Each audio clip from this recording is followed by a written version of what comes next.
5वें रोज़ हबीब अज़मी अपनी बीवी को अपना सच बताने के लिए जैसे ही मस्जिद की तरफ से घर की तरफ रवाना हुए, जैसे ही हबीब अज़मी अपने घर पहुँचे, देखा कि पूरा घर नूर से मुनव्वर है। जब हबीब अज़मी अपने घर के अंदर दाखिल हुए तो क्या देखते हैं कि एक बड़ा सा दस्तरख्वान बिछा हुआ है और उस पे तरह तरह के खाने लगे हुए हैं। हबीब अज़मी ने अपनी बीवी से पूछा कि ये सारा खाना कौन ला के दिया तुमको? बीवी ने हंसते हुए कहा कि अच्छा मजाक कर लेते हैं आप ही ने तो कहा था कि किसी बहुत बड़े बादशाह के वहाँ आपकी नौकरी लग गई है, बस उसी बादशाह के वहाँ से ये सारा खाना आया है और उसी बादशाह के एक सिपाही ने ये सब खाना लाकर मुझे दिया। ये सुनकर हबीब अज़मी गश खाकर ज़मीन पर गिर पड़े। होश में आए तो अपनी बीवी से कहा कि मैंने किसी बड़े बादशाह के वहाँ मुलाजमत नहीं की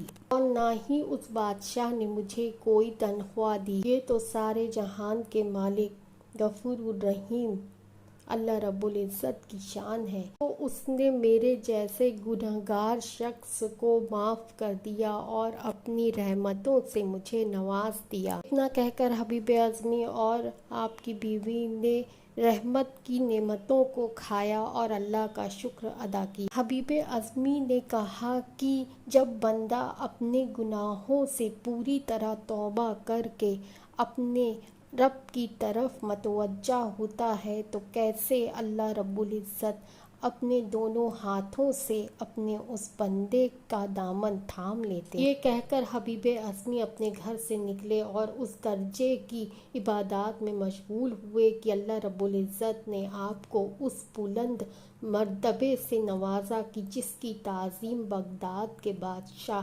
पीरों के पीर दस्तगीर अब्दुल कादिर जिलानी रहमतुल्लाह अलैह भी करते हैं।